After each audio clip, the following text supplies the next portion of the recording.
Welcome to my BCM390 short. My name is Hannah Manning, and the theme I have chosen for my short is peacekeeping, something I am really interested in and would like to explore in a little bit more depth.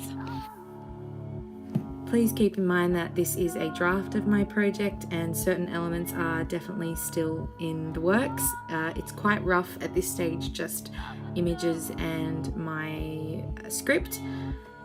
So I do have a plan to add in more words, quotes, and references, of course. Looking forward to your feedback.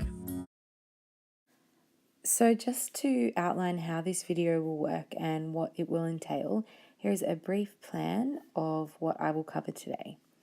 First, we will look at the concept of peacekeeping. So what is it, how did it emerge, and what is its scope in today's world? Next, we will look at my chosen media item.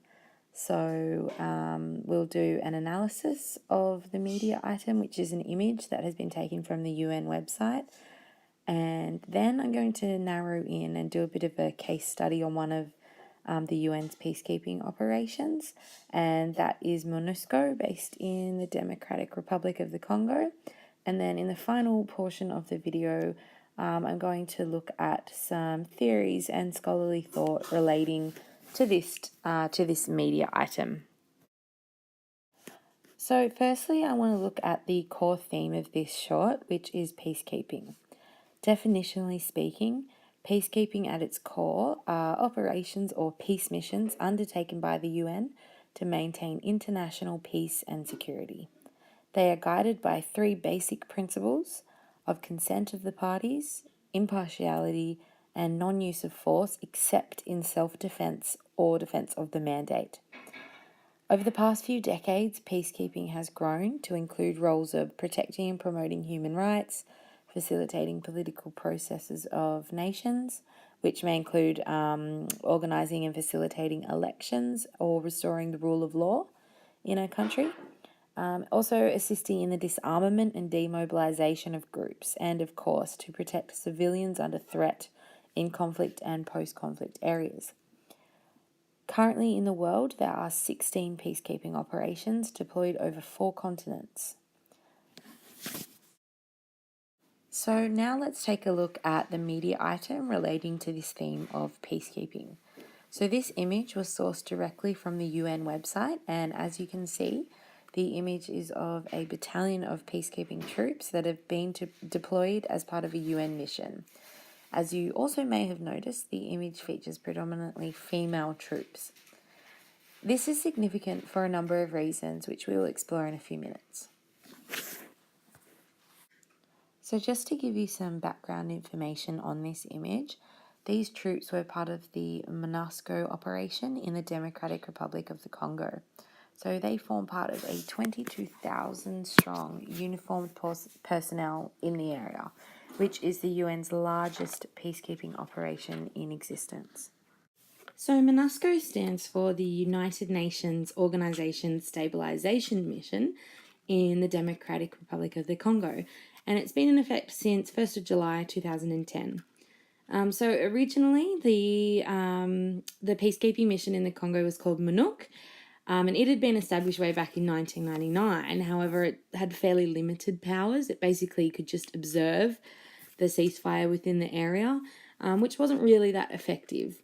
So eventually, in 2010, MONUC was absorbed into MONUSCO and the scope of its authority increased. And I've got a quote here from the UN website from the MONUSCO mandate. And their powers were to use all necessary means to carry out its mandate, relating, among other things, to the protection of civilians, humanitarian personnel, and human rights defenders under imminent threat of physical violence, and to support the government of the DRC in its stabilisation and peace consolidation efforts. So now I want to go back to the media item. Now that you know where this image comes from and sort of a bit of the background of the peacekeeping operation, I want to explore some really important questions that it raises. So why would the focus and forefront of this image be of women and not men? In fact, why even take this image in the first place? Why would the UN want to promote such an image on their website? The answer to this is two-pronged. So the first portion of this answer has to do with quite a large number of females being targeted in gender-based violence and conflict-related sexual violence in the Congo. In some areas, there has been ongoing issues of sexual violence against women. Thousands upon thousands of cases have emerged of women being raped or sexually assaulted in conflict or post-conflict zones within this area. I will note that it is not only women who have and continue to be sexually assaulted or abused in these zones. Men have also been victim to such crimes. But for the purpose of this analysis, I will be concentrating on the females just because of the sheer volume. Across the research I gathered, statistics varied. However, in 2011, the DRC Minister for Gender, Family and Children reported over 1 million of the country's women and girls being victims of sexual violence. However, as Peterman, Palomo and Bradenkamp highlight, reliable data is actually quite hard to come by, as no significant studies have really been conducted, nor has the government taken active statistics themselves, not to mention the number of cases that go unreported. But even so, it simply cannot be argued that within the region this is not an issue. In many areas, rape has also been used as a weapon of war in some conflict areas. Mosley, Settingolu and Glad have written an article titled Protection from Sexual Violence in the DRC, and this is one of the core points of research that I found on the issue and was a really useful source for me. In this, they highlight that African conflict resolution pioneer Benetta Diop's goal is to see successful implementation of UN Resolution 1325 in the peace process. And this is to see gender mainstreaming play a consistent role in rehabilitating affected areas of the DRC.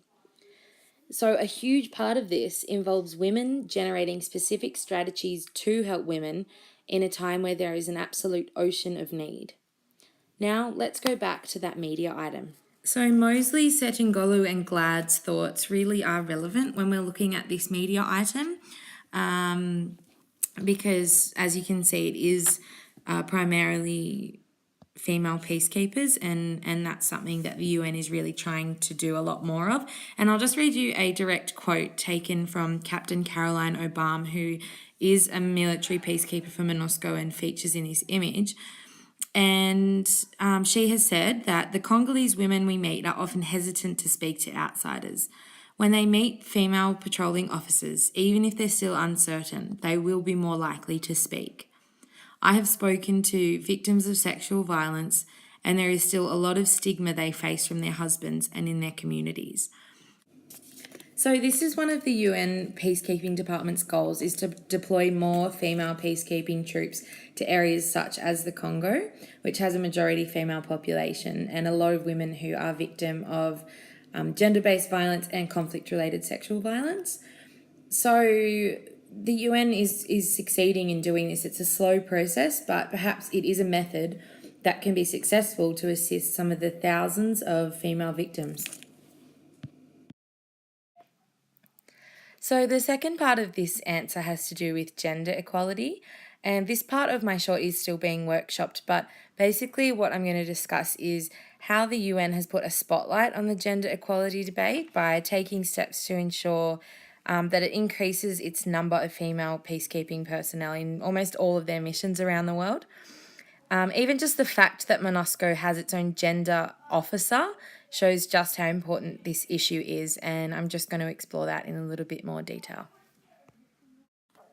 So the final part of my video is also under construction, but my aim in this section is to bring together some of the key themes and arguments that I've explored, and also to discuss some future peacekeeping challenges.